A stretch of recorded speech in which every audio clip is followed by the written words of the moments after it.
Welcome, Melissa. I'm so excited to have you on the summit. Melissa is a fellow nomad and coach who helps people redesign their lives with passionate intention and powerful contribution, which I love that. So, can you tell us a little bit about yourself and what you do? Sure. Well, first, I wanted to say thank you so much for having me. To be able to share this with you is really, really lovely, and I'm really happy to be here. So I am a sustainable self-empowerment coach. Most of my work is through intuitive guidance, energy healing, and mindset coaching.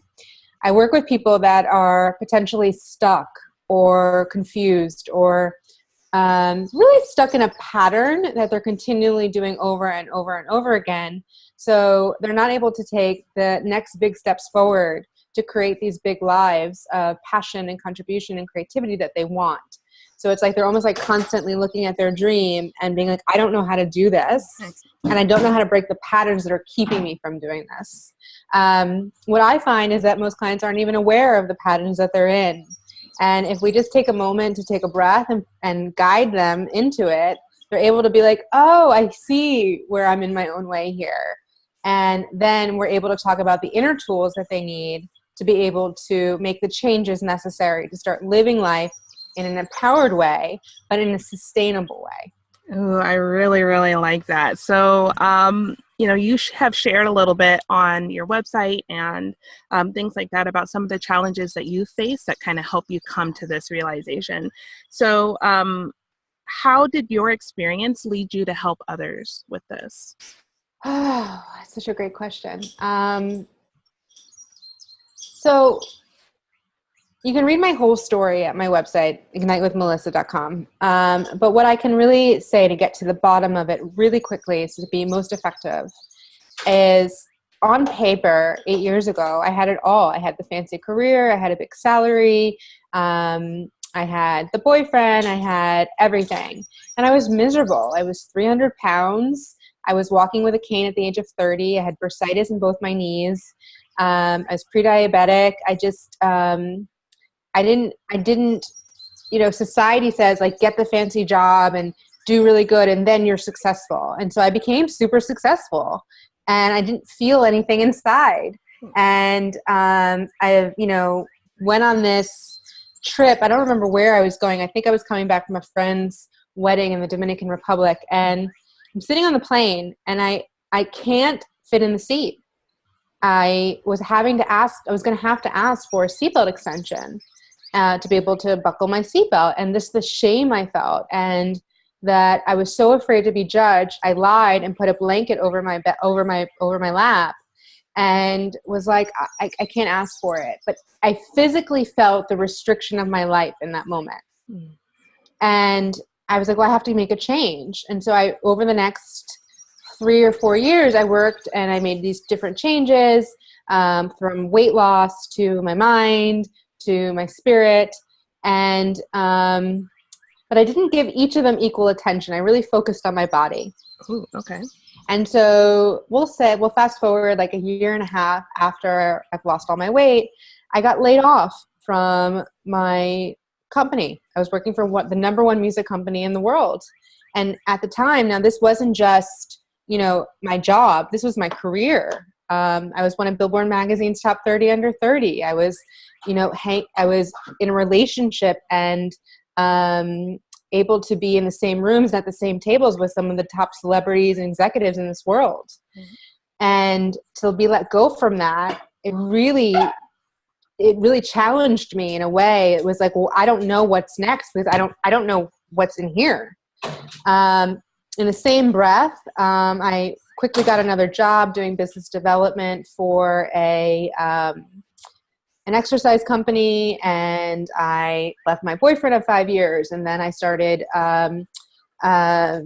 dating a man overseas, and then that didn't work. And it was like literally within a year and a half's time, I lost 150 pounds. I got laid off twice. I left my boyfriend of 5 years, and then I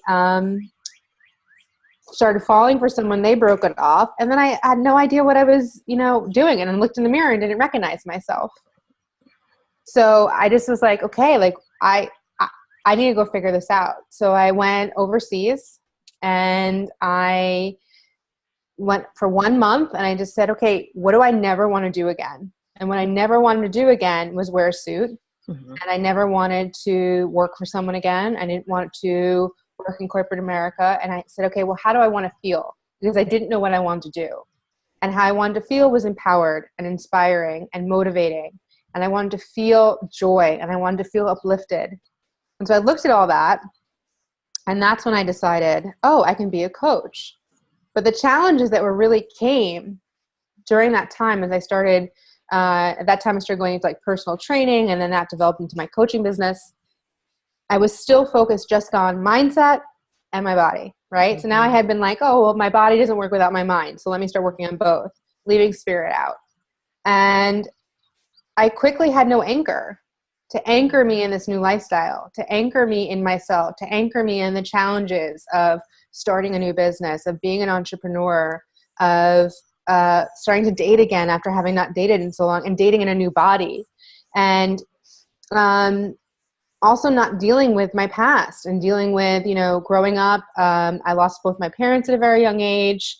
There was abuse growing up. I moved states I was adopted by my mother's brother and his family and my aunt and uncle. And, it was just a lot of trauma that I never dealt with.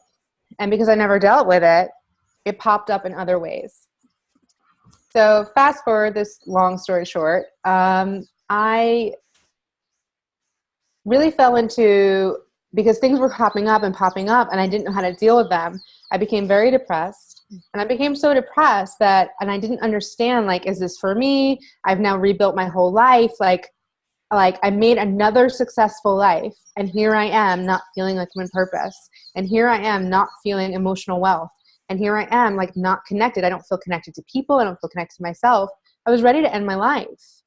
And to be quite frank, and I say this, I share this because I think it's so important to talk about these issues, is that the day I was ready to end my life, moments before I did it, I heard a small voice that said, call your Uncle Frank first and thank him.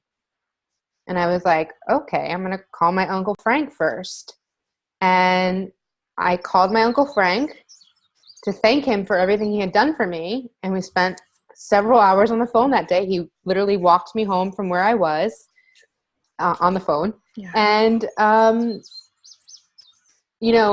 I used to say that, like, my uncle saved my life. And of course he was hugely instrumental into it. It was that call that shifted me, but it was that small voice that said, call your Uncle Frank first, that saved my life.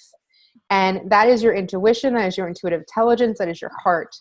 And once I got healthy, because then I got, support around me and started using tools to help me deal with everything that I was dealing from my past and my present, and really move through things in a healthy mind, body, and spirit now way, making connection that they're not separate entities, that we all need the same amount of energy. I realized how powerful that little voice was. And that if I hadn't have listened to it, I wouldn't be here today. And so you asked me why do I do this? Like, why were my challenges inspiring me to do this? Because I have a second chance at life. And I am so blessed for that. And if it was that little voice in me, then it has to be in all of us. And I want to train people to help them connect to that little voice, hear it as loud as possible all the time, because that's where we build our biggest lives from. That's where we give our greatest contributions from. And then give them the tools to, one, clean out the muck, right, keeping them from it, connect them to it so they can hear it, and then sustain that connection. And then the accountability and the self-care to be able to go and build from there. Oh, your story gave me goosebumps. There's so many layers to what you talked about. I think even starting from the point of having dealt with trauma, that is kind of like an overarching, like a lot of women have to go through that, have to deal with trauma on so many different levels, but how it doesn't have to hold you back, because I think a lot of people, you help people get unstuck, and that is something that keeps a lot of people stuck, is feeling like what happened to them is all that they are, right. And it's not what we are. And I think also people what I've seen in my work is people are so scared to share and to say like, this is what happened to me. Don't think bad about me. I wouldn't, and know that they're not. And there's probably like, I always say like, when you give yourself the freedom to share from a place of your heart and in truth, you're actually liberating other people to do the same thing. Mm-hmm. And it's super, super important that we start talking authentically. We start talking for real. We start sharing our lives and sharing our traumas and what's happened and how we moved through them. Oh, yes. Especially, I think, right there's kind of the core of the message for Everyday Vixens is that community is important, and you only build community through trust, right? And through being able to share what's going on so those people can relate to you and you can relate to what's going on with them. And I think that that's something that's missing for a lot of people. And like you said, they're scared. People are scared because of judgment and because everything's on the internet and because, people don't want to get hurt. And right. Sharing is hurt. So overcoming that can be quite difficult. Yeah. I remember I just felt so ashamed. Like I didn't want to be found out, like that I was going through this. I had the picture perfect life. How dare I have problems? But everybody does. And I think that's the human part of us that needs to be, that needs to be shared. It's that truth that we like to forget that we're human and we're not perfect. Yeah. We're very human. Very much so. Okay. So, how can somebody practice or come with figure out the right tools for themselves to be self-empowered? Like, what can they do? How can you figure out the right tools? Well, what I would say is explore. Explore different tools, right? Like, don't do what Fred does and what Jane does and what your mom does and your best friend does just because they do it and it worked for them. Be okay with it not working for you. And like, okay, I have to go, that didn't work, but I explored it. That doesn't say anything about me. And I have to keep exploring. But also there's these two simple questions. I went to Claim Your Power seminar by Mastin Kipp several years ago. And Jenna, I believe his partner Jenna, was talking about being in the feminine energy and really being able to listen to your needs. And she gave these two questions as such a powerful tool, and I've used them every day since, where she said, when you're in a space where you're just like, I don't know what to do, I don't know how to take care of me right now, to just stop, take a breath, and literally just say, how do I feel? Answer the question, what do I need? Mm-hmm. And I always like to add on to that, in my professional opinion, and then deliver on the call, right? Because it's great that you have the awareness to know how you feel and the awareness to know what you need, but we need you to then get in action and do it. Yes. So if you're trying to figure out the tools, there's actually really wonderful tools within you that you can tap into and figure out. And simple starting is, how do I feel? What do I need? That is perfect. And I think something that like anybody can do, that realization that, right, it starts within them before they find anything external to help them. Yeah. That is awesome. Okay. So what do you think, in terms of like, if somebody is trying to do this, they're trying to kind of listen to themselves and they've never done it before, what challenges might they face, listening to their intuition or finding that voice? Yeah. What I see from my clients is they don't hear anything, right? They hear something after they've taken action. And since they've taken an action that has either disempowered them or given them a result that they didn't want, they're like, see, I can't listen to my intuition. So I would just, again, I always say delay decision-making, delay in everything. Like, give yourself a second are you really feeling that? Is that really what you feel? Is that really what you want to do? Or are you having like an automatic response to life? As I call it, delay belly decision. So breathing into your belly and being like, okay, do I really feel that? Or am I just being responsive? Reaction. Right. So that way, like, if you're reactive to everything, then you're not giving yourself a chance to even hear your intuition. But if you want to respond, right, it's taking a moment, taking a deep breath and being like, again, how do I feel? What do I need? Ooh. That is so great, like helping people to really connect with that part of themselves. I think it kind of gets lost probably during childhood because we spend so much time pushing that aspect of ourselves away and not listening to ourselves.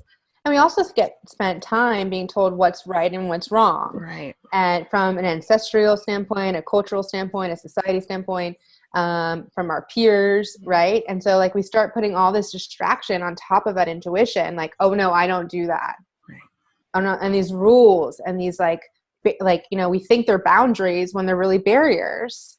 And it's again, like getting inside and being like, from a true place, like even sometimes going back to that little 6-year-old or 4-year-old or 5-year-old, what would my 4-year-old done right now? Right. Before all the rest of the world put this narrative on me. And then answering the call. That is a good point to kind of look at it from innocent eyes, which I mean, I think it might be difficult to do for some people who are very much stuck in or trained, I guess, at that point to listen to other people instead of listen to themselves. Yeah. So can you name maybe 2 or 3 ways that somebody can kind of connect with that again, connect with themselves? Yeah. So I think several really great tools. I mean, my secret weapon, like surefire, rock steady tool is meditation. You know, getting still, allowing yourself to sit in stillness, sit in awareness, and finding the meditation practice that works for you. I normally, do a meditation where I'm sitting and I'm in awareness of what's going on around me and seeing my thoughts and hearing the birds chirp and this, but I'm not choosing to engage in anything. I'm just sitting in it. You know, like I forgot the name of the author. He wrote this really great book, When Buddha Walks into a Bar. Or Lord Lindsay, I think it's Lordy. I forgot his name. I'm so sorry for butchering that. But the book, When Buddha Walks into a Bar, that author, in that book, he gave a great example of when you're in meditation and so people will say, I'm not good at meditation. Well, you can't be good or bad at meditation. And he would say, like, you're having these thoughts, and they're coming in, and you're like, oh, see, I can't meditate. It's actually like, rather in that moment is give yourself some compassion and gentleness. Like, don't put more judgment and more shame in your meditation practice. And so he said he met a man that took one of his meditation seminars and said, I use this thing where I say, good thinking, little buddy. And so when he has a thought, he just goes, good thinking, little buddy. And I add in, they're just like thoughts are like clouds. They're just passing by. And just let them pass by. And you can choose to sit on the cloud, or you can just choose to watch them pass by. And because, we have over 160, 70, 80,000 thoughts a day. You can't choose to sit and take every single one as reality. Right. But I've always really used that tool because I felt like it got me to be able to sit still. And if you're in a meditation practice and you don't know how to meditate, start for a minute. Download a guided meditation. Check out my guided meditation album on Spotify or iTunes, Ignite with Melissa. Sorry for the shameless plug there. So meditation would be one. Okay. Self-inventory, like really taking a look at, in a sacred, holy way, what's working for me, what's not working for me, how am I contributing to what's not working? And that self-awareness, that awareness of being able to say, this is not working because I'm showing up this way. And having that ownership is one of the first steps in self-mastery. Because when you can own your experience, you can own your actions, own how you're showing up, you then have choice. And either you choose to change it or you choose not to. I love that. And that is the same. I have said that over and over again, being able to ask those questions to realize that sometimes you're not going to have the answer right away, and that you have to keep coming back to it and look at it as a practice, as something that, will change with whatever season of life you're in, with whatever your circumstances are, that, the answers aren't always going to be, you're not always going to know exactly what to do right in that moment, but that it's powerful to ask them. Yes. And that at that point you do have choices. I really love that. And I think the third tool I would highly recommend is loving all parts of you, the dark and the light parts of you, and full acceptance, even the parts you're trying to change. In the dark is the greatest light. And, if you're constantly judging and shaming yourself, it's really hard to make a change. It's really hard to move forward. But if you're loving those parts, if you're like, I'm going to love on you today. I know we're working on this, but you are fine the way you are today. And I'm going to love up on you. I'm giving you a hug, but like, we're not going to talk bad about you today. It probably is a little easier to take action towards your dreams than you messed this up. You didn't do this. You suck. I mean, it doesn't work. Right. So loving all parts, the dark and the light, and looking at yourself as the whole of you as these parts, because like maybe this part of you feels insert every disempowered way you can possibly feel, but it's not all of you that feels that way. So the little bit of you that wants to make change and has hope and faith, nurture that, put energy there. That is very, very powerful. So for anyone who might be struggling with, getting started, how would they know that they're ready to actually make a change, to actually have that transformation and, start asking themselves those questions? Because sometimes people aren't ready. Sometimes people try things and they're like, oh, it didn't work, whatever. Like, how would they know that they're ready? That's a really great question. I mean, it's a very personal question for each person. Right. What comes to mind for me in my experience, and I'll answer it from there, is it was going to be that. It was either going to be I was going to end my life, or it had to change. Right. And then I had to accept it was going to be really, really hard. So I would offer to people that are ready to make a change to get really real with themselves that it's going to be uncomfortable, and they better get comfortable being uncomfortable. And that might be their new state of being for a while. Yeah. But the reward on the other end is so worth it. That, we all have the power, we all have the capacity and the capability to do these changes, to make these transformations, to change our minds. But it's hard work. It's not going to happen overnight. I don't care what any coach says. And it is going to take a lot of work and effort, and things are going to drastically change from your community to maybe your job to, literally everything I thought to be right wasn't. I think a lot of people, yeah. So many people, I think, will resonate with what you're saying there, that they thought that they were doing the right thing, making the right choices, right? You do everything right based on what someone else told you, but it's not what's right for you and what's right for your soul. Yeah, you have to be like, pretty much you have to be like a savage of radical love for yourself and stand for yourself. I literally rebuilt my life twice, and then here I was like, this still ain't right. Right. So now, how do you practice, taking care of yourself, nourishing yourself as a whole woman, now that you've, done all of this inner work? Well, I have a devoted self-care system, and I look at it as a system rather than a to-do list. I don't just go to the gym and food prep and meditate, and, I have a system, and the system is I live by those two questions. How do I feel? What do I need? And I answer the call consistently. And so maybe I planned on Monday that I'm going to go to the gym on Thursday, but come Thursday, my body's like, I can't do this today. I'm not going to push myself. Or my mind's like, I don't want to do this. I'm going to get up and go anyway. I have a devoted meditation practice. Because I do energy work, I do Reiki on myself. I have a ride or die support squad that I like to call it. That's my community. And a lot of people got let go in that community. I ended a lot of relationships and friendships that weren't serving me or them. I say no quite a bit. No is a complete sentence to everyone listening.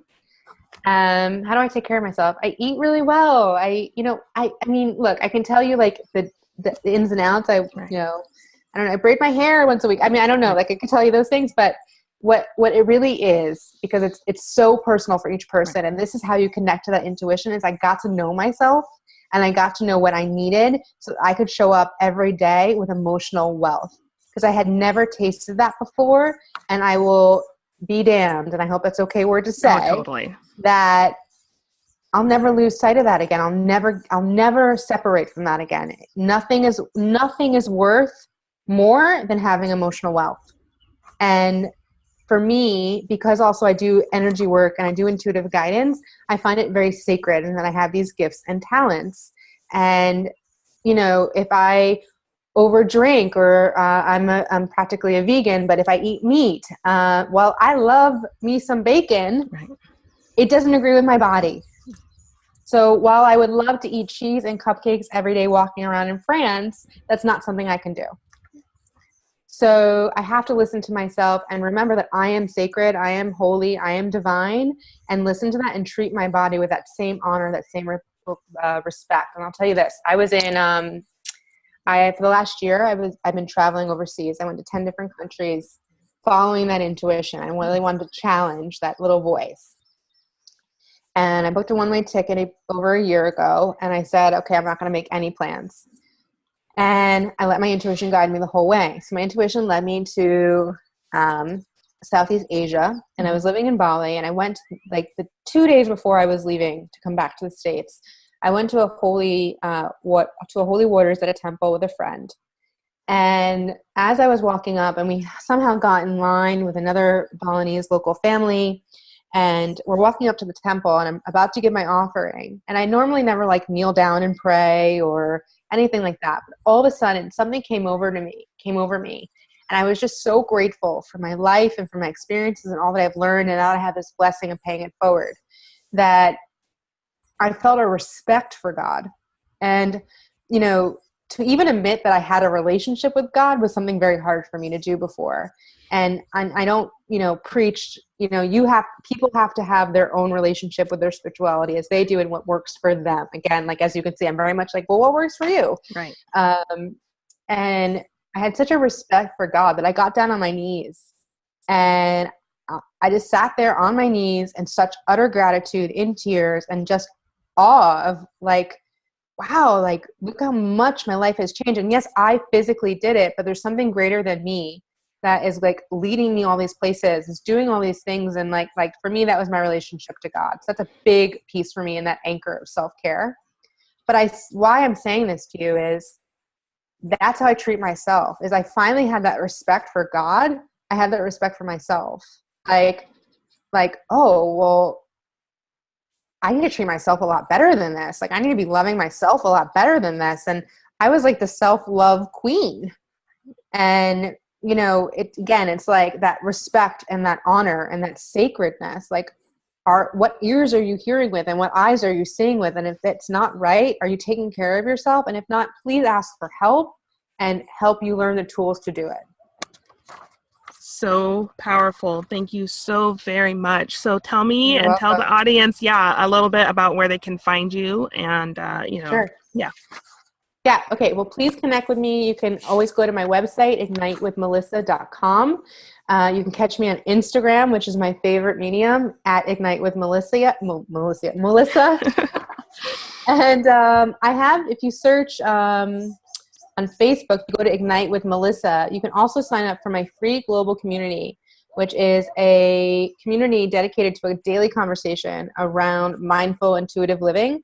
And that's called the Support Squad. So Ignite with Melissa on Facebook, and then there'll be links to the Support Squad for you to sign. It's a closed group, so you do have to gain access. But yeah, that's all the ways to find me, ignitewithmelissa.com. There's free videos. There's a 5-day free video series on how to connect with your intuition. My blogs are up there. It tells you all about my travels and wherever I am in the world. I do meditation gatherings and workshops all over the States right now, so check it out and see if I'm coming to your state. And that's the best way to get in touch with me. Awesome. All right. So grateful to have you here. So honored. Thank you very, very much for sharing your wisdom and knowledge with us. Thank you so much.